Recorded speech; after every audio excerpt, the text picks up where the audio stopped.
Well, LATAM is seen as the frontrunner because it was the first region to roll out mandatory e-invoicing at scale, built around continuous transaction controls. Governments wanted better visibility into transactions and more timely tax data, so they introduced real-time reporting and clearance models early on. This approach shifted e-invoicing from simple document exchange to structured, tax-relevant data flowing through government platforms. Countries like Brazil, Mexico, and Chile led the way, and others across the region built on that model.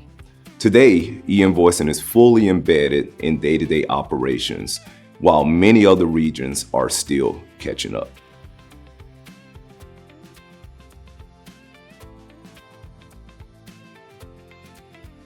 What really sets LATAM apart is its use of the clearance model, where tax authorities act as an active checkpoint in every transaction. This means invoices have to be validated or authorized by the government in real time before they're legally valid. It's quite different than in some countries in Europe that have a post-audit approach where invoices are exchanged freely and checked afterwards. Another key difference is the level of fragmentation. There's no single regional standard. Each country has its own formats, rules, and document types, often covering more than just invoices. This makes the whole landscape more complex to manage, especially for companies operating across multiple markets.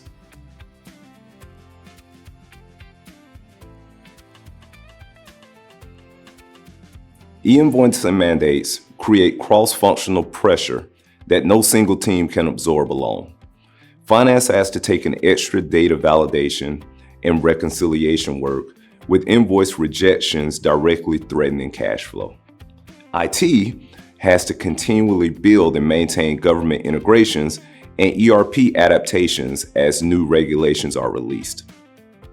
And in countries where mandates extend to transport or logistic documents, which is very common in LATAM, operation teams also often get drawn in too. Because of this, having a coordinated setup across teams makes a big difference. Clarifying ownership in particular is crucial to reduce friction across the business.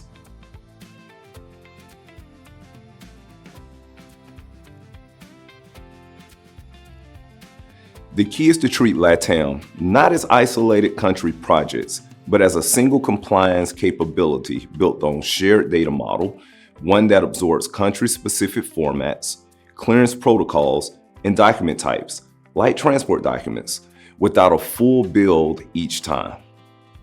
Companies that invest in this architecture find that what they build for Brazil or Mexico transfers directly to new LATAM markets, and even to similarly structured mandates in APAC, making the investment compound rather than repeat.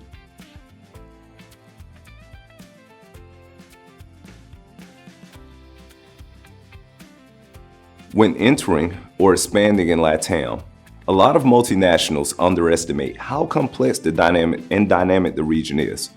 Requirements change frequently, and each country operates differently.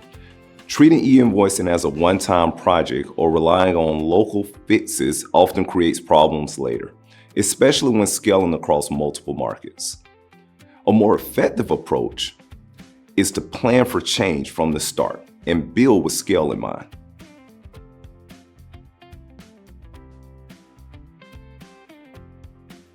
One of the main lessons global businesses can take from LATAM is what e-invoicing looks like once mandates are fully in place.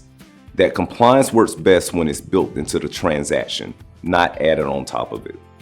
Companies that treat e-invoicing as a core platform capability with a shared data model across countries can scale efficiently as mandates spread, while those that patch solutions markets by market keep paying the same costs over and over. In many countries, e-invoicing now sits at the center of the day-to-day operations, with real-time reporting and close oversight built in. That same approach is already starting to extend beyond invoices to other transactions in more and more regions globally.